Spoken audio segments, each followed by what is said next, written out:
시청자 여러분, JTBC 뉴스룸을 시작하겠습니다. 윤석열 대통령이 오늘 김건희 여사 특검법에 대해 거부권을 행사했습니다. 현직 대통령이 가족 관련 특검법에 대해 그것도 2차례나 거부권을 행사한 건 이번이 처음입니다. 검찰도 오늘 명품백 수수 사건을 무혐의 처분했습니다. 김건희 여사 특검법이 또다시 국회로 되돌아온 날 명품백 수수 의혹도 무혐의 처분을 받은 겁니다. 먼저 강희연 기자입니다. 윤석열 대통령은 김건희 여사 특검법과 최상병 특검법, 지역화폐법 등 3건의 일괄 거부권을 행사했습니다. 지난달 30일 이들 법안에 대한 제의 요구안이 국무회의를 통과한 지 이틀 만입니다. 제의 요구권 행사는 위법 소지가 가득한 법안을 일방적으로 강행 처리한 야당 탓임을 다시 한번 분명히 말씀드립니다. 김 여사 관련 특검법을 거부한 건 이번이 2번째, 최상병 특검법은 3번째입니다. 대통령실은 특검법에 대해 대통령의 특별검사 임명권을 사실상 박탈했으며 수사 인력은 최대 155명에 달해 표적, 과잉 수사가 우려된다고 했습니다. 지역화폐법 역시 지역상품권 발행을 의무화한 지역훼손 상품권법이라고 지적했습니다. 오늘 거부된 법안을 포함해 윤 대통령이 취임 후 거부권을 행사한 법안은 총 24건이 됐습니다.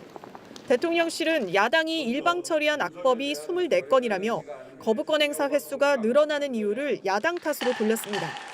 민주당은 윤 대통령이 거부권으로 김 여사를 지키려 한다고 비판했습니다. 갖은 비리 의혹으로 번복된 김건희 여사를 감싸고 나섰고 해병대원의 억울함을 풀어달라는 국민의 요구를 거부한 것입니다. JTBC 강희연입니다. 김건희 여사 특검법은 이르면 모레 국회에서 재표결이 이루어집니다. 국민의힘에서 8표만 이탈하면 통과되는 만큼 여당 내 분위기에 관심이 쏠리고 있는데 윤석열 대통령은 오늘 한동훈 대표 빼고 원내 지도부와 한동훈 대표는 다음 주 원외 당협위원장들과 각각 만찬을 갖습니다. 하예빈 기자입니다. 윤석열 대통령의 거부권 행사에 따라 김건희 여사 특검법은 이르면 오는 4일 국회에서 재표결에 붙여집니다. 현재 의석수를 감안할 때 국민의힘에서 8명 이상 이탈표가 나오면 특검법은 재의결됩니다. 그런데 윤석열 대통령이 오늘 저녁 추경호 원내대표와 여당 상임위원장과 간사 등 총 20여 명과 만찬을 합니다. 재표결을 앞두고 이탈표 단속에 나선 거라는 해석이 나옵니다. 한동훈 국민의힘 대표는 참석 대상에서 제외돼 논란이 일었습니다. 예전에도 국감을 앞두고 또 여당 원내대표 그리고 상임위의 위원장이나 간사 이런 분들을 또 함께 대통령 만찬을 하기도 했던 적이 있어요. 그런 차원이라고 보여지고요. 추 원내대표 역시 통상적으로 하는 행사이자 모임이라며 당정 갈등이라는 해석에 선을 그었습니다. 하지만 친한계는 황당하다는 반응을 보였습니다. 껄끄럽고 갈등이 있다라는 얘기들이 오가고 있는데 이제 만찬에서 또 빼놨다 그러면 상당히 오해받을 수 있는 그런 소지가 많죠. 대통령이 여당 대표를 만나는 건 시혜를 베푸는 게 아니라 그건 의무거든요. 한 친한계 인사는 당대표는 원내 사안을 포함해 총괄적으로 지휘하는 역할이라면서 원외라는 이유로 당대표를 안 부르는 건 치졸하고 이상하다고 말했습니다. 이런 가운데 한 대표는 오는 7일 원외 당협위원장들과 만찬을 하기로 해 원외를 중심으로 세력 확장을 꾀하며 맞불을 놓은 게 아니냐는 관측이 나왔습니다. 민주당은 조만간 국정감사가 시작되는 만큼 모든 상임위를 가동해 김 여사 관련 의혹을 파헤치겠다며 벼르고 있습니다. 한편 대통령실 관계자는 여사의 사과 등과 관련해 다양한 의견을 듣고 있다고 밝혔습니다. 일단 당 원내 지도부는 부결을 당론으로 정한다는 계획이지만 당정 갈등 국면이 계속되고 있는 가운데 재표결에서 이탈표 단속이 가능할지 관심이 모아지고 있습니다. JTBC 하예빈입니다. 이렇게 대통령이 거부권을 행사한 날, 검찰은 명품백을 받은 김건희 여사와 명품백을 준 최재형 목사 모두를 무혐의 처분했습니다. 검찰은 명품백은 대통령 직무와 관련한 청탁이 아니라 접견 기회를 얻기 위한 수단이었을 뿐이라며 법률가의 양심에 따라 내린 결론이라고 강조했습니다. 하지만 지휘부 교체, 검찰총장 패싱, 김 여사 특혜 조사 논란 등으로 검찰 수사에 대한 신뢰가 이미 크게 흔들렸다는 비판이 나옵니다. 여도연 기자입니다. 김건희 여사는 명품백 수수 혐의로 지난해 12월 검찰에 고발됐습니다. 7개월이 지나서야 서울 창성동에 있는 경호처 관할 건물에서 조사를 받았습니다. 지난달 초 김 여사에 대한 수사심의위원회는 불기소를 권고했습니다. 며칠 뒤 열린 최 목사에 대한 수심위는 기소를 권고했습니다. 하지만 검찰의 최종 결론은 두 사람 모두 무혐의였습니다. 검찰은 먼저 청탁금지법에 공직자의 배우자를 처벌하는 조항이 없다고 설명했습니다. 특히 최 목사가 청탁이 아니라 접견을 위한 수단으로 명품백을 건넸다는 취지로 4번 이상 진술했다고 밝혔습니다. 명품백은 입장권 티켓으로 보면 된다는 진술도 공개했습니다. 최 목사가 했다는 청탁도 김 여사에게 전달되지 않았거나 가방을 건네고 1년이 지난 뒤에야 요청을 하기도 했기 때문에 청탁이나 직무 관련성이 있다고 보기 어렵다고 설명했습니다. 대통령이 신고를 했는지에 대해서도 김 여사가 대통령에게 알리지 않았다고 했기 때문에 의무도 없다고 봤습니다. 최 목사는 검찰이 유도신문을 했다고 주장해왔습니다. 이거는 청탁이 아니지요. 이런 방식으로 유도신문으로 저에 대한 조사가 이루어졌습니다. 이에 대해 검찰은 접견 수단은 맞는데 청탁의 의미도 포함돼 있다는 수준이라서 추가로 조사를 할 필요가 없다 봤다고 밝혔습니다. 수사 과정에서 지휘부가 교체되거나 김 여사에 대한 출정 조사, 또 반쪽 수심이 논란 등으로 이번 검찰의 최종 결론에 대해서도 신뢰가 흔들렸다는 지적이 나옵니다. JTBC 여도현입니다. 앞서 법무부는 김건희 여사 특검법이 위헌적이라며 문재인 정부 때 과하단 비판을 받을 정도로 수사했지만 김 여사 기소는커녕 소환조차 못했다고 평가절하한 바 있습니다. 하지만 김 여사와 주가 조작 공범 간의 통화나 이른바 BP 패밀리의 존재 등 모든 진술과 자료는 검찰이 확보해둔 것이었습니다. 검찰이 핵심 단서를 잡고도 제대로 수사하지 않았다는 비판이 나옵니다. 박병현 기자입니다. 지난 1월 법무부가 낸 보도자료입니다. 윤석열 대통령이 김건희 여사 특검법 거부권을 행사한 직후입니다. 민주당 집권 시절 충분한 수사가 이루어졌다며 권력형 부정부패 사건이 아니어서 특검을 도입할 이유가 없다고 적었습니다. 과도하다는 비판을 받을 정도로 강도 높게 수사했지만 김 여사에 대해선 기소는커녕 소환조차 못했다고도 했습니다. 이전 정부의 수사라고 선을 그으면서 검찰이 김 여사와 관련된 혐의점을 찾지 못했다고 한 겁니다. 하지만 검찰은 김 여사와 관련된 석연치 않은 증거 자료를 이미 갖고 있었습니다. 2020년 9월부터 한 달간 40차례 이뤄진 김 여사와 이종호 전 블랙펄 인베스트 대표의 연락 내역, 2021년 10월 2차 주포 김모 씨의 BP 패밀리 진술 등입니다. 검찰이 2020년 본격 수사에 앞서 한국거래소에서 김 여사 계좌에 대해 시세 조종이 의심된다는 심리분석 결과까지 받은 것도 드러났습니다. 이전 정부에 이어 현 정부 들어서도 검찰 수사팀은 관련 내용을 갖고 있었습니다. 결국 검찰이 김 여사 직접 조사까지 3년 넘게 시간을 보내고도 처분을 미루면서 특검 도입의 명분을 만든 게 아니냐는 지적이 나옵니다. JTBC 박병현입니다.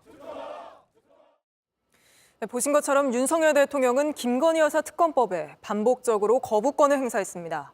검찰은 도이치모터스 주가 조작 사건과 관련해 여러 단서를 확보해 놓고도 오랫동안 사건을 쥐고만 있었습니다.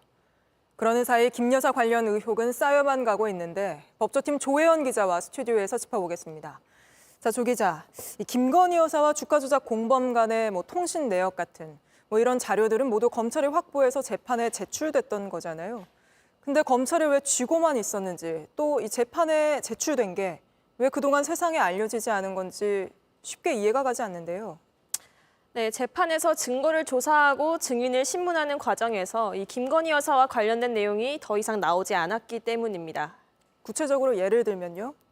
네, JTBC 보도로 김 여사가 이종호 전 블랙펄 인베스트 대표와 도이치모터스 주가 조작 수사가 본격화됐던 2020년 9월과 10월에 40번이나 집중적으로 연락을 주고받은 사실이 알려졌죠.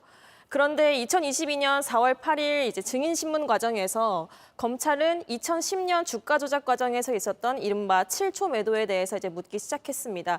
이 과정에서 이 씨가 저는 김건희 씨 번호를 모릅니다. 이렇게 답변을 하자 검찰이 그 당시에 몰랐다는 것이냐, 또 그 당시에 직접 연락할 수 있는 관계가 아니었다는 말이냐 이렇게 되묻습니다.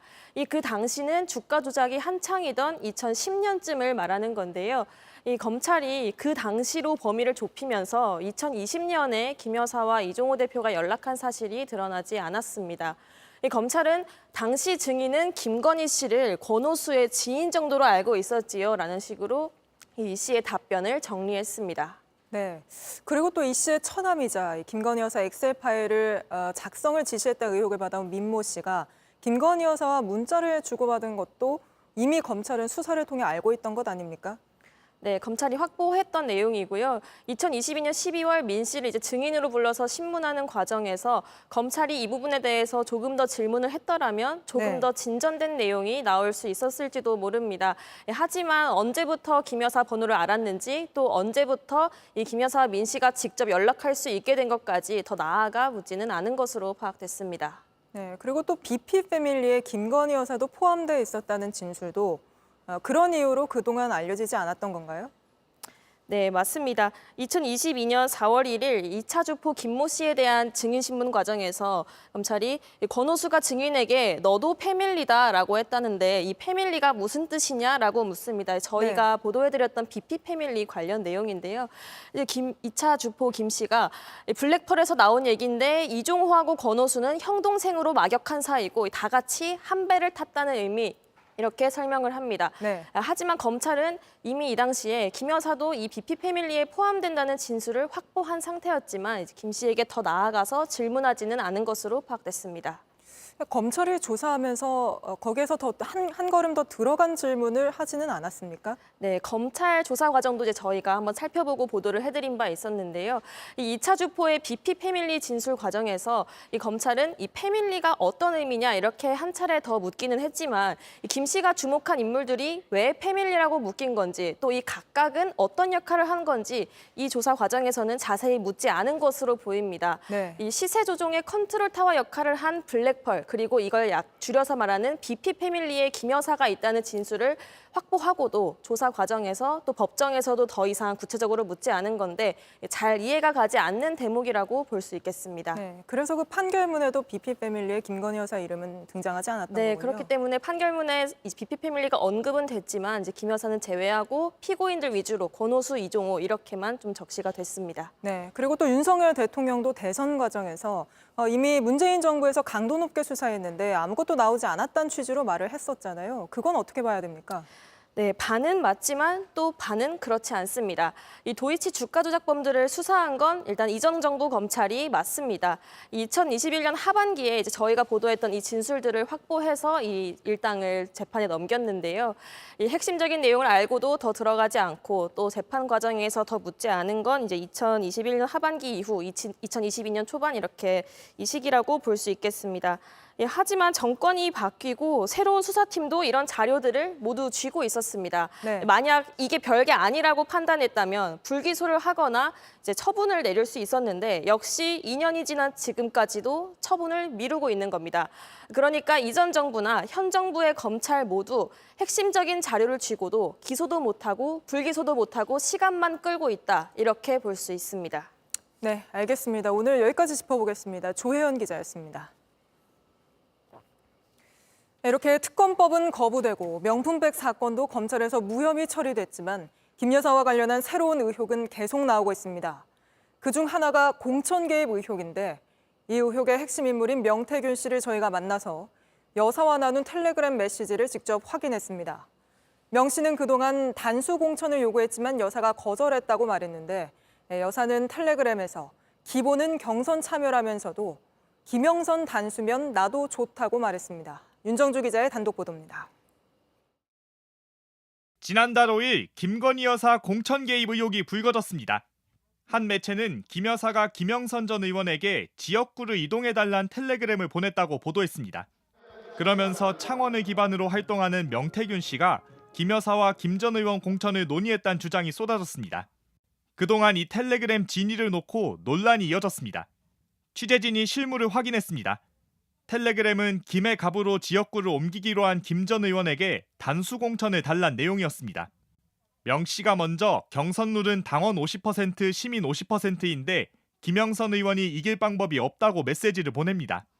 그러면서 오선 의원이 경선에서 떨어지면 조롱거리가 된다고도 강조합니다. 기반 없는 지역이라 당원 모집을 못했으니 경선은 불공평하다는 주장입니다. 그러면서 그동안 도리에 어긋난 일은 하지 않았다는 것을 아시지 않느냐고 하고 지난 대선 때 몸이 부서져라 대통령을 도왔다고도 호소합니다. 이렇게 며칠에 걸쳐 9차례 메시지를 보냈습니다. 김 여사 답변은 한 차례였습니다. 김 여사는 단수는 나 역시 좋다고 했습니다. 하지만 기본 전략은 경선이 돼야 하고 지금은 김영선 의원이 약체 후보들을 설득할 수밖에 없다고 보냈습니다. 명 씨는 문자를 주고받은 뒤에 몇 차례 통화도 했다고 주장했습니다. 여사는 나도 도와주고 싶은데 마음은 거기에 내가 할 수 있는 그게 안 된다.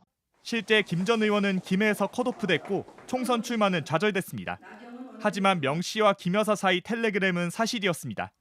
아니 나도 하소연 할 수 있는 거 아니에요? 이거 김영선 의원이 의창에서 경남에서 가장 많은 국비를 가져오고 국가 산다도 유치하고. 대통령실은 왜 김 여사가 명 씨와 이런 대화를 주고받았는지 설명하지 않고 있습니다. JTBC 윤정주입니다. 명태균 씨는 지난 2021년 7월 윤석열 대통령이 국민의힘에 입당하기 직전 이준석 당시 국민의힘 대표를 만나는 자리에도 동석했습니다. 이들은 코바나 컨텐츠 사무실에서 만났는데 당시 김건희 여사도 함께한 걸로 파악됐습니다. 이어서 김필준 기자의 단독 보도입니다. 서초동 아크로비스타 상가에 있는 코바나 컨텐츠 사무실입니다. 지난 2021년 7월 이준석 당시 국민의힘 당대표와 윤석열 전 검찰총장이 이곳에서 만났습니다. 이 자리엔 김건희 여사 그리고 명태균 씨도 함께 했었던 것으로 확인됐습니다. 넉 달 전 검찰총장직에서 내려온 뒤에 국민의힘에 입당할 수도 있다던 보도가 나오던 시기였습니다. 당시 상황에 대해 이준석 의원은 윤석열 전 총장이 명태균 씨를 통해 만나고 싶다는 의사를 전달해와 자리를 하게 됐다면서 명 씨가 윤 전 총장과 전부터 인연이 있었다고 한 만큼 윤 총장의 메신저라 여겼다고 말했습니다. 이 의원은 윤 전 총장과 세 번째 만남이었던 것으로 기억했습니다. 그러면서 입당과 관련해 당에 공식 창구가 있는데 명 씨를 통해 연락이 와서 의아한 점은 있었다고도 했습니다. 다만 당시 만남에서 명 씨는 별다른 말을 하지 않았다고 덧붙였습니다. 명 씨는 대선 이후에도 김 여사와 연락을 취한 것으로 파악됐습니다. 올해 2월에는 공천 관련 얘기를 나눴고 지난 4월까지도 텔레그램으로 연락을 주고받은 겁니다. 이에 대해 여권에서도 대선 이후에도 명 씨와 연락을 지속한 건 부적절하다는 지적이 나옵니다. 국민의힘 한 의원은 JTBC에 선거 브로커로 알려진 사람과 왜 대선 이후에도 연락해 정쟁의 빌미를 주는지 모르겠다며 주변 관리가 제대로 안 된 것이라고 비판했습니다. 이와 관련해 대통령실 관계자는 당장 입장을 내긴 어렵다는 취지로 알려왔습니다. JTBC 김필준입니다. 이런 가운데 전당대회 때 한동훈 대표를 공격해달란 취지로 말하는 김대남 전 대통령실 선임 행정관의 녹취로 윤한 갈등이 새 국면을 맞는 모양새입니다. 한 대표는 김 전 행정관에 대한 감찰을 지시했고 당 차원의 형사 고발도 검토한다는 방침입니다. 그러자 친윤계에선 당대표가 당정 갈등을 키우고 있다고 비판했습니다. 유정화 기자입니다. 지난 전당대회 당시 서울의 소리에 한동훈 후보를 공격하는 기사를 써달라는 취지로 말한 녹취록이 공개된 김대남 전 대통령실 선임 행정관. 야, 니네가 이번에 그거 잘 기획해서 서울의 소리에서 치면 너희 여사가 야 이병수 씨야. 그러니까 그렇다 놨다 했다고 좋아하겠는데. 통화 내용이 공개되자 파문이 걷잡을 수 없이 커졌고 한동훈 대표는 당원인 김 전 행정관에 대한 감찰을 지시했습니다. 좌파 언론에 차지를 해서 비판이나 공격을 한다는 것 자체는 사실은 해당 행위에 들어갈 수밖에 없다고 저희. 비공개 여론조사 자료를 흘린 뒤 서울보증보험에 상근 감사로 임명된 데 대해 배후 조사가 필요하다는 주장도 나왔습니다. 김 전 행정관은 전격적으로 탈당하겠다는 입장을 밝혔습니다. 당신은 당원으로서 다른 후보자를 도왔을 뿐 특정 후보자에 타격을 줄 수 있는 위치에 있지 않았다면서 애초에 김건희 여사와 연락이 전혀 되지 않았다고 주장했습니다. 하지만 당 윤리위는 탈당과 무관하게 진상 조사를 하고 당 차원의 형사 고발 조치도 검토한다는 방침입니다. 법적 갈등으로까지 번질 조짐을 보이는 가운데 친윤계에선 배후를 단정짓는 발언이 불쾌하다며 지나친 강경 대응으로 당대표가 당정 갈등을 키우고 있다는 비판이 나왔습니다. 대통령실은 해당 발언은 대통령실 퇴직 후의 발언들이라며 김 전 행정관의 일방적인 주장일 뿐이라고 선을 그었습니다. JTBC 유정화입니다. 김대남 전 행정관의 녹취로 대통령실 출신 인사들의 낙하산 논란도 불거지고 있습니다. 녹취에서 김 전 행정관은 억대 연봉을 받는 정부 투자기관 자리를 내가 찍어서 갔다고 말하는데 정부 관련 기관의 알짜 자리를 꿰차는 대통령실 출신 인사, 김 전 행정관뿐만이 아닙니다. 유선희 기자입니다. 김대남 전 대통령실 선임행정관은 지난 8월 초 서울의 소리 기자에게 다음 주부터 서울 보증보험 상임감사로 출근한다고 말했습니다. 연봉도 꽤 세겠네요, 선배님. 뭐 그렇지. 다른 공기업보다는 좀 세지. 서울 보증보험은 준정부기관인 예금보험공사의 자회사입니다.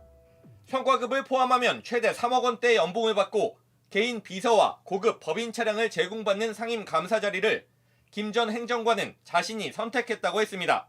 선배님이 선택하신 거예요? 아니면 내가 선택했지 찍어가지고. 왜냐면 딴 데는 2년인데 일단 3년이니까. 3년이면 우리 정부 있을 때까지 다 있는 거죠. 김 전 행정관은 건설회사 출신으로 금융 관련 경력은 없습니다. 대통령실 출신들의 낙하산 논란은 오늘도 불거졌습니다. 대통령실과 관저 이전을 총괄했던 김호진 전 대통령실 관리비서관은 한국공항공사 사장 후보 최종 5인에 포함된 것으로 확인됐습니다. 김 전 비서관은 감사원 감사에서 21g이 관저 공사업체로 선정된 경위에 대해 정확히 기억나지 않는다고 한 바 있습니다. 지난 8월에는 장인환 전 대통령실 시민사회수석실 행정관이 농협은행의 사회이사로 선임됐습니다. 장 전 행정관 역시 금융 관련 근무 경력은 없는 것으로 전해졌습니다. 건설공제조합과 인천공항공사에는 대통령 경호처 출신 간부가 상임감사로 선임된다는 사실이 알려져 논란이 됐습니다. 윤석열 대통령은 대선 후보 시절 공공기관 낙하산을 차단하겠다고 했습니다. 하지만 최근에는 공천에 탈락한 하태경 전 의원이 보험연수원장에 선임돼 비판이 제기됐습니다. JTBC 유선입니다. 오늘 국회에서 민주당 주도로 쌍방울 대북 송금 사건을 수사한 박상용 검사에 대한 탄핵 청문회가 열리며 여야 공방이 벌어졌습니다. 수감 중인 이화영 전 경기부지사가 증인으로 나와 검찰의 회유를 받았다는 주장을 이어갔습니다. 최규진 기자입니다. 쌍방울 대북 송금 사건을 수사한 박상용 부부장검사 탄핵 청문회에서 여야는 시작부터 공방을 벌였습니다. 민주당은 박 검사가 허위 진술을 회유해 정적 죽이기에 나선 거라고 주장했습니다. 쌍방울이 남북 교류 사업을 핑계로 한 주가 조작임이 분명함에도 왜 이것이 이재명 대표에 대한 방북 비용 대납 사건이 됐을지에 대한 의혹을 갖고 있고 진실을 밝히라 국민들께서 명하고 계십니다. 국민의힘은 탄핵 소추 사유 자체가 성립되지 않는다며 이재명 대표 방탄을 위한 것이라고 날을 세웠습니다. 어느 것 하나 제대로 근거를 갖추거나 이거 도대체 말이 되는 게 없는 것 같아요. 보복 탄핵 또 어쩌면은 사법부까지 압박하려는 사법방해 탄핵 또 방탄 탄핵 아닙니까? 1심에서 징역 9년 6개월을 선고받고 수감 중인 이화영 전 경기부지사는 증인으로 출석해 검찰이 허위 진술을 압박한 게 맞다고 주장했습니다.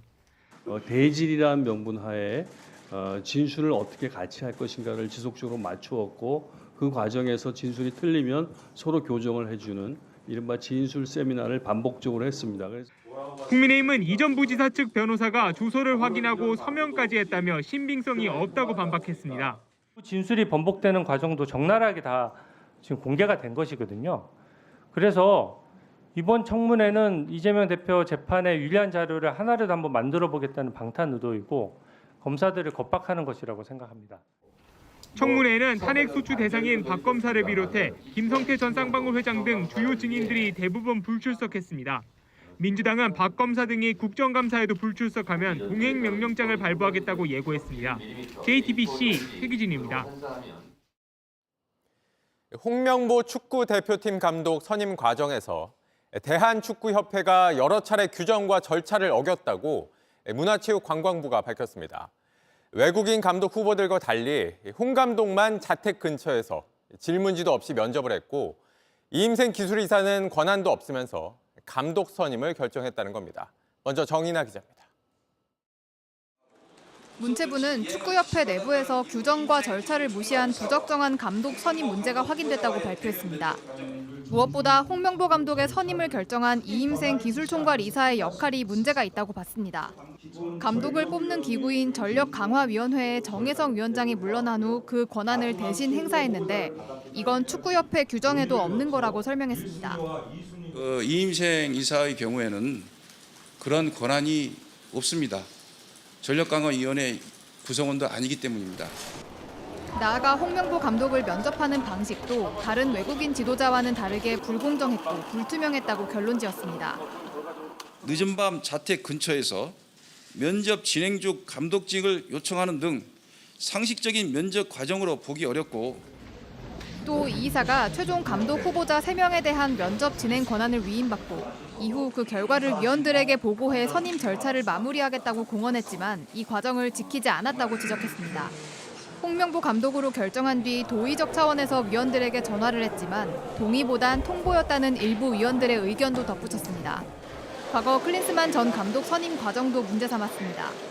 전력강화위원회 대신 감독 추천 권한이 없는 정몽규 회장이 최종 면접을 진행했고 이사회 선임 절차마저 제대로 거치지 않은 걸로 드러났습니다.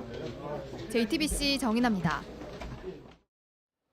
문체부는 이렇게 홍명보 감독 선임 절차에 문제가 있는 건 맞지만 그렇다고 홍 감독이 선임된 게 무효라고 볼 수는 없다고 결론 내렸습니다. 홍 감독을 경질할지 말지는 결국 축구협회가 결정할 문제라는 겁니다. 이어서 홍지용 기자입니다. 절차적 하자가 있다고 해서 홍명보 감독과의 계약이 당연 무효라고 판단하기는 어렵다고 생각합니다. 문체부의 이 결론대로라면 홍명보 감독은 앞으로 대표팀을 지휘하는 데 문제가 없습니다. 홍명보 감독을 뽑기 위해서 불법을 조장했다라는 증거는 감사에서 확인되지 않았습니다. 정부가 나서 축구협회에 직접 대표팀 감독을 경질하라고 요구할 경우 뒤따를 부담도 고려했습니다. 축구협회의 독립성이 존중받아야 되기 때문에 또 전문적인 분야입니다. 감독 선임 절차에 잘못된 점이 있지만 협회 스스로 절차를 바로잡으라고 했는데 마치 정치적 개입이 나을 파장을 두고 고심한 것으로 보입니다. 국제축구연맹 FIFA는 스포츠가 정치로부터 자유로워야 한다는 원칙을 내세우고 있습니다. 정부가 축구협회 인사에 직접적으로 개입하면 월드컵 등 국제대회 출전권을 잃을 수 있습니다. 결국 공은 다시 축구협회로 넘어갔습니다. 감독 선임 건으로 석 달간 혼란이 계속되는 상황에서 어떻게 수습해야 할지, 누가 책임을 져야 할지 아직 답을 정하지 못했습니다. 오는 22일 국회 국정감사까지 앞두고 있습니다. 축구협회는 문체부가 심각한 오해를 하고 있다고 반박했습니다. 감독을 선임하는 과정에서 특혜는 없었으며 홍 감독이 다른 후보와 달리 현직 프로팀 사령탑이었기 때문에 기존 면접과는 다른 방식의 만남이 진행됐다고 해명했습니다. JTBC 홍종입니다. 오늘 모처럼 춥다는 말이 절로 나오는 날씨였습니다. 전국의 아침 기온이 하루 만에 10도 정도 뚝 떨어지면서 올가을 들어 가장 쌀쌀했습니다. 태풍의 영향으로 비 소식까지 들리고 있는데 징검다리 연휴 동안 날씨는 어떨지 강나현 기자가 알려드립니다. 시민들 옷차림이 하루새 도톰해졌습니다. 내리쬐는 한낮 햇살에 입고 나온 겉옷이 다소 덥게 느껴지지만 이제는 아침마다 챙겨 입어야 합니다. 한 8시 정도 나왔는데 나왔을 때 어제랑 다르게 너무 추워가지고 집 들어가서 다시 겉옷 챙겨서 나왔어요. 오늘 전국 곳곳에서 올 들어 가장 쌀쌀한 가을 아침을 맞았습니다. 중부지방을 중심으로 어제보다 아침 최저 기온이 5도에서 10도 정도 떨어지면서 서울 11.6도를 비롯해 설악산은 0도, 향로봉은 1.8도를 기록했습니다. 북서쪽에서 내려온 찬 공기 탓에 낮 기온도 전국 대부분 20도 안팎에 그치며 평년보다 낮았습니다. 햇빛이 비치는 데 있으면 따뜻한데요. 그래도 바람이 좀 쌀쌀하게 많이 불어서 긴팔 입고 나오길 잘했다는 생각이 들어요. 개천절인 내일까지는 오늘처럼 평년보다 기온이 낮다가 주말엔 제18호 태풍 끄라톤의 영향으로 다시 기온이 평년보다 높은 수준으로 오릅니다. 끄라톤은 내일부터 5일까지 대만을 천천히 관통한 뒤 일요일 오전 온대저기압으로 변질될 전망인데 온대저기압이 북상하면서 기온을 끌어올리는 겁니다. 이미 끄라톤이 불어넣은 수증기 탓에 내일과 모레 제주와 남부 일대를 중심으로 비가 내리겠습니다. 이 온대저기압이 북쪽 찬 공기와 만나면 주말부터 다음 주 초까지도 제주와 남부, 동해안을 중심으로 다시 강한 비가 내릴 수 있습니다. JTBC 강나현입니다. 북한이 오늘 새벽 또 오물풍선을 날려보냈는데 이번이 벌써 23번째입니다. 풍선이 인천공항에 떨어지면서 항공기 운항에 차질을 빚는 일이 또 벌어졌고 서울 도심 곳곳에서도 목격됐습니다. 신진 기자입니다. 도로 곳곳에 정체 모를 쪽지가 떨어져 있습니다. 북한이 날린 오물풍선에서 쏟아진 것들입니다. 오물풍선이 발견된 여의도 국회 인근 도로입니다. 아파트와 어린이집이 있는 길목이라 시민들이 크게 놀랐습니다. 그 주운 것이 꽤 이만큼 되더라고요. 강한 바람 탓에 접경 지역뿐 아니라 서울 도심 곳곳에서 발견됐습니다. 저희 애들이 산책을 많이 하는데 또 애들 머리에 떨어질까 봐 걱정되기도 하고. 오물풍선은 인천국제공항에도 떨어졌습니다. 아침 6시 10분 탑승 게이트 근처에 떨어지며 14분 동안 항공기 이륙이 중단됐습니다. 이어 외곽 경비초소에도 떨어졌습니다. 기폭장치에서 폭발이 되거나 이런 걸 떠나서 그 자체가 굉장히 무거운 상태이기 때문에 항공기에 손상도 주고. 군은 오전까지 확인된 풍선 150여 개 중 60여 개가 서울과 경기에 떨어졌다고 밝혔습니다. 내용물은 대부분 종이와 플라스틱 병 등 생활 쓰레기입니다. 지난 5월 28일 이후 23번째 살포입니다. 오늘 것은 어제 국군의 날 기념 행사에서 우리 군이 무기를 공개한 것에 대한 반발로 풀이됩니다. 불도 났잖아요. 그런데 우리 아파트에 떨어지면 어떻게 되겠어요? 북에서 날아오는 오물풍선. 흔한 일이 돼버렸지만 그래서 불안은 더 커졌습니다. JTBC 신진입니다. 말기암을 앓고 있는 아내의 목을 조른 뒤에 자신이 한 일이라고 직접 신고한 70대 노인이 경찰에 붙잡혔습니다. 10년 넘게 아내 곁에서 병간호를 해왔는데 이제 더 이상 할 수 없을 것 같아서 범행을 했다고 진술했습니다. 이세현 기자입니다. 어두운 주차장에 경찰차가 급히 들어섭니다. 코드 제로, 살인 신고가 들어왔습니다. 새벽 0시 30분쯤 대부분 잠든 시간이었습니다. 곧 구급차가 도착하고 구급대원들이 뛰어갑니다. 신고 내용은 내가 아내를 죽였습니다라는 한마디였습니다. 본인이 신고한 거고요. 현장은 저희 현행고시 뺐고요. 70대 노인이 잠든 60대 아내 목을 졸랐습니다. 이웃들은 놀랐습니다. 10년 넘게 돌보던 소중한 아내였습니다. 걸음 잘 못 걸으시거든. 좀 힘드셔. 몸이 안 좋아. 근데 할미가 더 오래 사셔야 되는데 할미가 아프다고 그러더라고. 올해 병치레를 한 아내는 거동이 힘들었습니다. 말기암이었고 매일 고통스러워했습니다. 하지만 부부의 고통을 아무도 몰랐습니다. 그 암 투병하셨던 60대 할머니 계신데 혹시 아세요? 아, 밑에 지하에 사는 건 지하에 사나 봐요. 저녁에 지하에서 그런 일이 있었나 봐요. 저희가 뭐 이 사람이 어렵다, 어렵다, 아니다 그것까지는 다 일일이 파악. 그렇죠. 남편은 10년 넘게 병간호했지만 이제 더는 할 수 없을 것 같았다고 진술했습니다. 도움 없이 더는 버티지 못했습니다. 이런 간병살인, 판결로 남은 것만 2006년부터 2018년까지 173건입니다. 24시간 가족이 이렇게 붙어 있어야 되니까 결국은 죽을 때까지 간병을 해야 된다는 그 압박감. 숨졌다고 생각했지만 병원으로 간 여성은 살았습니다. 경찰은 살인미수 혐의로 구속영장을 신청할 계획입니다. 누가 아픈 사람을 돌볼지는 여전히 아무도 모릅니다. JTBC 이세현입니다. 군에서 아군인지 적군인지 구별하기 위한 암구호는 유출돼선 안 되는 군사 기밀입니다. 군 간부들로부터 이 암구호를 담보로 돈을 빌려준 뒤에 비싼 이자를 붙이며 협박해온 사채업자들이 재판에 넘겨졌습니다. 정진명 기자입니다. 올해 초 충청도의 한 부대 간부들이 암구호를 유출한 정황이 포착됐습니다. 현역 대위에 대한 범행을 인지 후에 수사에 착수해서 지난 3월에 군사기밀보호법 위반 혐의로 군 검찰에 송치를 했으며 암구호는 적군과 아군을 구분하기 위한 문답으로 매일 바꾸는 3급 군사기밀입니다. 적발된 간부는 사채 담보로 줬다고 했지만 정작 누가 받아갔는지는 몰랐습니다. 사채업자들이 대포폰과 차명 계좌, 가명을 썼기 때문입니다. 군과 검경의 공조 수사 끝에 지난 7월 30대 대부업자 등 3명이 붙잡혔습니다. 사용만 해도 대법원도 사건이라 다 알고 왔습니다. 이들로부터 기밀을 담보로 내놓을 걸 제안받은 군인은 10명, 그중 3명이 넘어갔습니다. 인터넷 도박이나 코인 투자 등으로 급전이 절실했던 군인들입니다. 채권 추심용으로 담보를 수집했고 해당 군인한테 돈 갚아라, 안 갚으면 부대에다 전화하겠다, 이렇게 수해 협박을 한 것으로 확인. 이들이 각자 고작 100만 원 정도를 빌리기 위해 내준 건 암구호 7개와 피아 식별띠, 부대 조직 배치표, 훈련 계획서 등 기밀입니다. 사채업자들은 군사기밀보호법, 대부업법, 채권추심법 위반으로 재판에 넘겨졌습니다. 다만 군 기밀이 반국가단체 등으로 흘러간 정황은 현재까지 확인되지 않았습니다. JTBC 정진명입니다.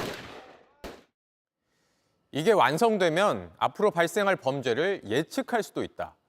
경찰이 영화 마이너리티 리포트 같은 일도 가능한 기술이라면서 6년 전에 50억 원을 들여 인공지능 범죄 분석 프로그램을 만들었습니다. 그런데 이게 범죄 예측은커녕 사건 정리도 제대로 못해서 폐기된 걸로 드러났습니다. 박준우 기자가 취재했습니다. 지난 2018년 말 개발을 마친 클로라는 인공지능 범죄 분석 프로그램입니다. 망치나 드라이버 같은 특정 범행 도구나 수법 등을 입력하면 관련된 모든 사건을 찾아줍니다. 사건 보고서를 알아서 분석해 피해 내용과 발생 장소 등에 따라 사건을 분류하고 비슷한 사건을 추천해주는 기능도 있습니다. 이 때문에 한국판 마이너리티 리포트라고 소개되기도 했습니다. 하지만 클루는 지난 2020년 그대로 묻혔습니다. 경찰청이 작성한 검증 결과 보고서입니다. 클루의 범죄 행위나 피해품 등과 관련한 특정 키워드 63개를 입력했더니 누락값 비율이 평균 69.5%라고 적혀 있습니다. 키워드를 제대로 인식하고 관련 사건을 찾아낸 게 30.5%에 불과한 겁니다. 유사 사건 추천 분석 기능의 검증 결과도 저조했습니다. 특정 범인의 수법을 입력하면 이 범인이 저지른 다른 사건이 나와야 하지만 그러지 못했습니다. 결국 클루는 최종 검토에서 실무 적용이 불가한 시제품 수준이란 판정을 받았습니다. 클루 개발 비용은 약 70억 1천만 원, 이 중 52억 6천여만 원은 국가 예산이었습니다. 혈세 50억을 투입했으면 예를 들어서 R&D를 수행하고 검증하고 상용화까지 철저히 관리를 해서 국민이 납득할 수 있는 결과물을 내놨어야 하는 것입니다. 경찰청 측은 당시 추가 예산을 확보하지 못해 제대로 된 검증이 어려웠다면서도 클루가 개발한 기능 일부는 현재 활용 중이라고 설명했습니다. JTBC 박준우입니다. 서울대 의대가 의대생들 휴학을 처음으로 승인하자 교육부가 즉각 감사에 착수했습니다. 다른 의대로 확산하는 걸 막기 위해 최대한 강하게 감사하겠다는 방침까지 세웠습니다. 의대 교수들이 협박성 조치 예고를 취소하라고 반발하면서 의정 갈등은 다시 커지고 있습니다. 이희령 기자입니다. 오늘 오후 교육부 직원들이 서울대 행정관으로 들어갑니다. 절차상 하자 있으면 휴학 승인 취소도 가능할까요? 정부가 극구 반대했던 의대생들의 집단 휴학을 서울대 의대가 처음 승인하자 교육부가 곧바로 감사에 나선 겁니다. 교육부는 할 수 있는 한 최대한 강하게 감사하겠다는 방침까지 밝혔습니다. 동시에 각 대학에 동맹 휴학을 허가하지 않도록 협조해달라는 공문도 발송했습니다. 의대 교수들은 즉각 반발했습니다. 전국의과대학 교수협의회 등 5개 단체는 서울대 의대의 옳은 결정이 전국 의대로 확산되길 바란다며 교육부의 협박성 조치 예고를 취소하라고 했습니다. 선례가 생긴 만큼 다른 의대로도 휴학 승인이 확산할지 주목됩니다. 학장이 권한을 가지고 휴학제를 할 수 있는 대학은 아마 요구가 좀 많아질 것 같아요. 의대생들이 7개월 넘게 수업을 거부해온 탓에 올해는 이미 정상적인 학교 수업이 어려워졌습니다. 또 내년에 7,500여 명이 한꺼번에 수업을 듣는 건 교육의 질이 크게 떨어진다고 판단한 곳이 늘어날 수 있다는 겁니다. 다만 상황을 조금 더 지켜보자는 의대도 있습니다. 학장들은 빨리 이걸 승인을 해달라고 요구를 지금 상황에서 하는 거는 조금 부담을 너무 크게 드릴 것 같고 추이를 보겠다는 거죠. 정부가 각 대학에 휴학 승인을 취소하라는 명령을 내릴 순 있지만 더 큰 혼란을 불러올 수 있다는 분석이 나옵니다. JTBC 이희령입니다. 경쟁사의 영업 비밀을 요구하고 거절하면 택시콜을 끊어버린 카카오 모빌리티에 대해 공정위가 과징금 724억 원을 부과했습니다. 콜이 끊기면서 다른 경쟁사들은 사업을 접거나 시장에서 퇴출됐는데 카카오 측은 위법 행위가 없었다는 입장입니다. 김도훈 기자입니다. 경력 6년째인 택시기사 정모 씨, 2년 전쯤 손님 콜이 하루아침에 뚝 끊기는 경험을 했습니다. 어느 날 느닷없이 그 카카오 앱이 그냥 죽어졌어요. 콜을 받을 수가 없어요. 그러니까 나도 너무 황당해가지고 카카오 콜을 못 받고 운행을 하게 된 거죠. 석 달간 수입은 반토막 났습니다. 엄청난 그 금액 차이가 수입이 그만큼 떨어졌다고 봐야죠. 저한테는 그 좀 큰 타격이죠. 워낙에 카카오가 콜이 너무 많으니까. 지난 2019년 카카오티 블루 가맹택시 사업을 시작한 카카오 모빌리티는 경쟁사 4곳에 제휴 계약을 제안하며 기사 정보와 실시간 운행 정보 등 영업 기밀을 요구했습니다. 제안을 거절한 우티와 타다 소속 기사들은 카카오 일반 호출이 차단됐습니다. 당시에도 50%가 넘었던 카카오 모빌리티 시장 점유율은 2022년 79%로 확대됐습니다. 가맹 해지가 폭증하자 타다는 다시 카카오 측과 계약을 맺고 영업 기밀을 제공했습니다. 경쟁 가맹 택시 사업자가 어떤 선택을 하더라도 가맹 택시 서비스 시장에서 카카오 모빌리티와의 정상적인 경쟁을 불가능하게 만드는 요구입니다. 공정위는 과징금 724억 원을 부과했는데 시장 지배적 지위 남용 사건만 보면 4번째로 높은 금액입니다. 또 카카오 모빌리티는 검찰에 고발하기로 했습니다. 카카오는 위법 행위가 없었다며 행정소송을 제기했습니다. JTBC 김도훈입니다. 이란이 이스라엘을 겨냥해 탄도미사일 180여 발을 발사하며 보복 공격에 나섰습니다. 다만 이스라엘의 방어체계 아이언돔에 막혀 큰 피해는 없었던 걸로 보이는데 오히려 이스라엘은 총기 테러를 막지 못하면서 인명피해를 입었습니다. 박민경 기자입니다. 공습 경보가 울립니다. 쿵 하는 소리가 나더니 붉은 빛이 번쩍입니다. 이란이 이스라엘에 탄도미사일 180여 발을 발사했습니다. 이란 혁명수비대는 중요한 군사안보 목표물을 표적으로 탄도미사일을 쐈다며 90%가 성공적으로 명중했다고 밝혔습니다. 이란 국영TV는 발사 모습을 공개했고 수도 테헤란에서는 축하 행파가 거리를 메웠습니다.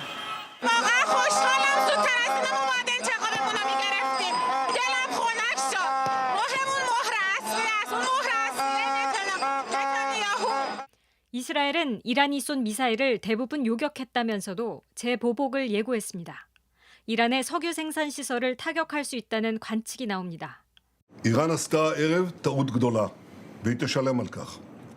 이스라엘은 미사일 방어에 성공했지만 내부 테러까지 막지는 못했습니다. 수도 텔아비브의 경전철 정류장에서 괴한 2명이 총기를 난사해 7명이 숨지고 10수명이 다쳤습니다.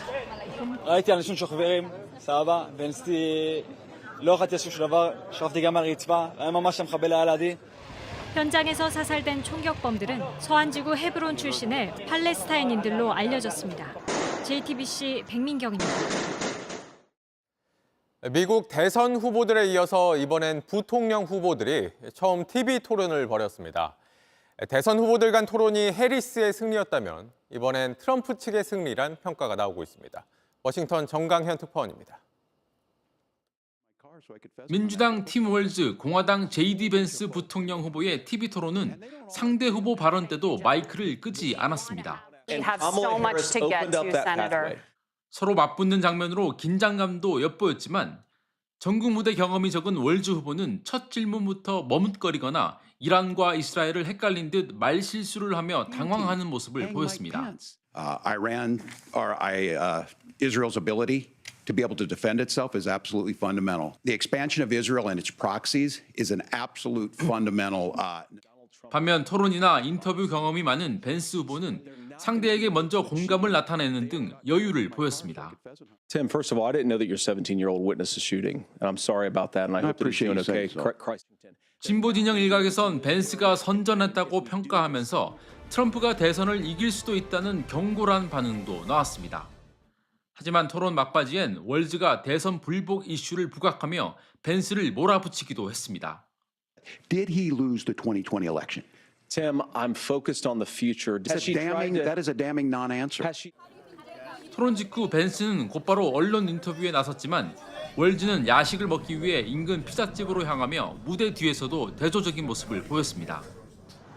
미국 현지 언론들은 이번 토론에서 벤스가 사실상 판정승했다는 평가를 내리면서도 과거 대선과 마찬가지로 부통령 토론이 판세를 흔들 변수가 되긴 어려울 거란 전망을 내놨습니다. 워싱턴에서 JTBC 정강현입니다. 네, 아시아 최대 영화 축제죠. 부산국제영화제가 오늘부터 열흘간의 여정을 시작했습니다. 현장 연결해서 자세한 소식을 들어보겠습니다. 자, 조소희 기자, 개막식이 조금 전부터 시작됐죠? 네, 30분 전부터 이곳 영화의 전당에서 개막식이 시작됐습니다. 제 뒤로 꽉 찬 관객들이 보이실 텐데요. 열기도 뜨겁습니다. 제가 이곳에 도착한 게 오후 3시였는데 그때도 입장을 기다리는 관객들이 길게 서 있었습니다. 배우와 관객들이 레드카펫을 밟을 때는 곳곳에서 환호가 터지며 영화 축제의 시작을 알렸습니다. 네, 개막작으로 극장에 걸릴 영화가 아니라 OTT 영화가 선정됐다는데 이게 처음 있는 일이라고요? 네, 그렇습니다. 이번 영화제는 박찬욱 감독이 제작에 참여한 넷플릭스 영화 전란으로 문을 열게 됩니다. 온라인 동영상 서비스 OTT 영화가 개막작으로 선정된 건 이번이 처음인데요. 그만큼 영화 산업의 변화를 영화제가 적극 반영한 것으로 풀이됩니다. 다만 영화의 의미와 가치를 따져야 할 영화제의 정체성을 훼손하는 것이 아니냐는 우려도 나왔는데요. 영화제 측 답변 들어보시죠. 저는 이제 개인적으로 되게 재밌었습니다. OTT가 됐든 등급이 됐든 그런 부분에 떠나서 이것들은 관객들한테 꼭 소개를 시켰으면 좋겠다. 네, 이번 영화제 여러 볼거리가 있다고 하는데 어떤 걸 추천할 수 있을까요? 이번 영화제는 대중에 가까이 다가서는 시도를 내세웠습니다. 방탄소년단, BTS RM의 솔로 앨범 제작기를 담은 다큐멘터리도 오픈 시네마 부분에 초청돼 상영될 예정입니다. 고 이성균 배우의 대표작 6편을 상영하는 특별 프로그램도 마련돼 있습니다.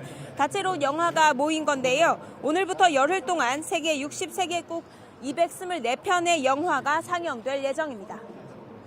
네, 지금까지 부산에서 조소희 기자가 전해드렸습니다. JTBC가 주최하는 투모로우 포럼이 오늘 저출생과 저성장을 주제로 처음 열렸습니다. 정치와 경제 분야 주요 인사들이 참석한 가운데 저출생 문제를 앞서 경험한 일본의 기업인이 가족 친화적인 시도 속에서도 성장 동력을 잃지 않았던 경험들을 공유했습니다. 공다솜 기자입니다.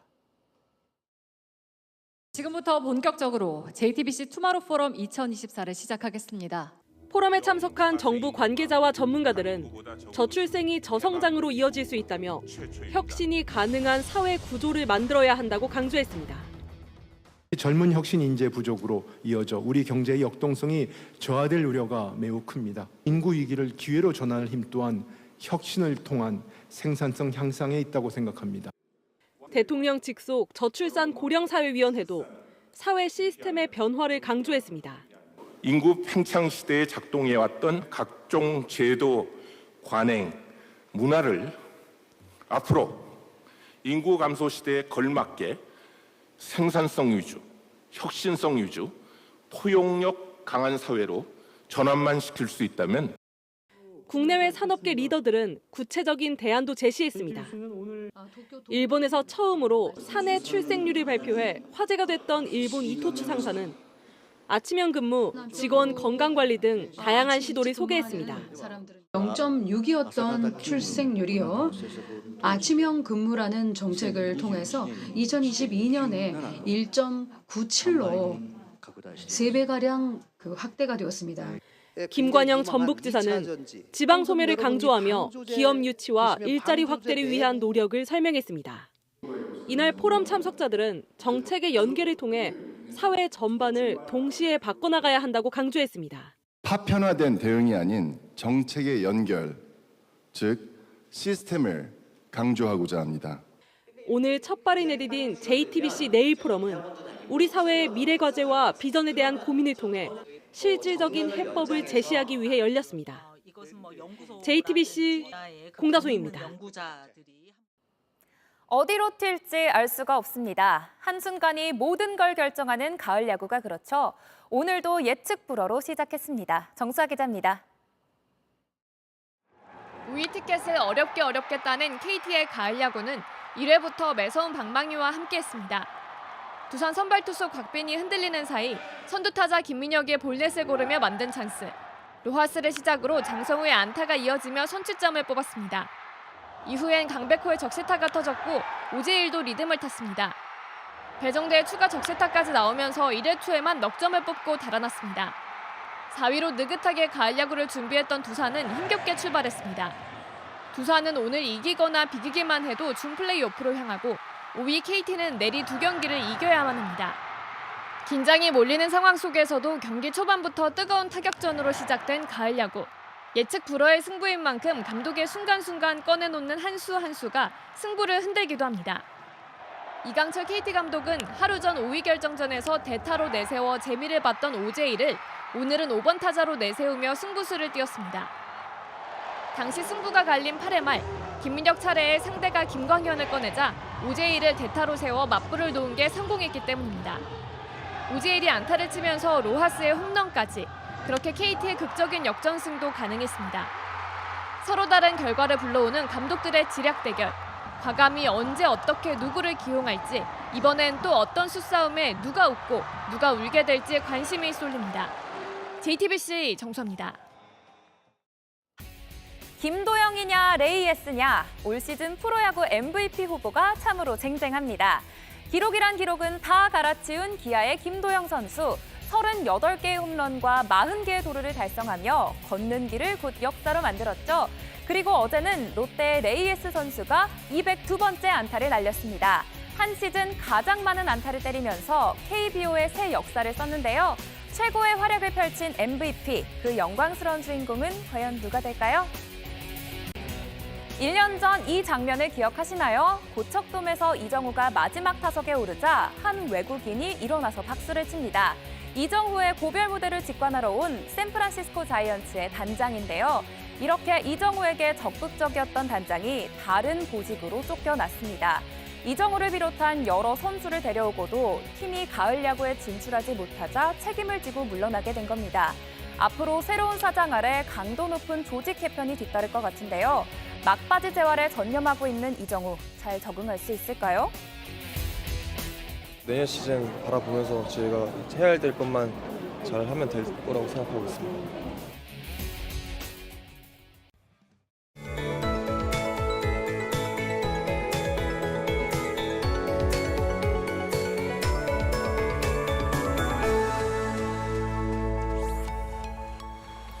오늘 아침 두툼한 가을 옷 꺼내 입으신 분들 많으시죠? 하루 만에 아침 공기가 확 달라졌습니다.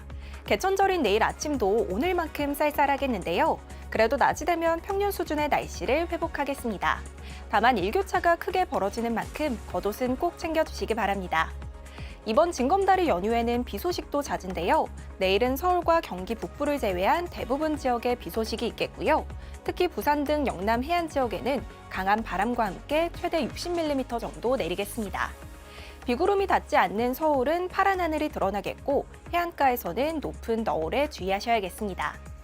내일 아침은 서울과 대전 12도, 부산은 18도로 출발하겠고요. 한낮 기온은 전국이 20도 안팎을 보이겠습니다. 초강력 태풍까지 발달했던 끄라토는 주말 사이 열대저압으로 약화될 것으로 예측하고 있는데요. 다만 태풍이 남긴 수증기로 인해 우리나라에도 일요일쯤 많은 비가 내릴 수 있겠습니다. 날씨였습니다.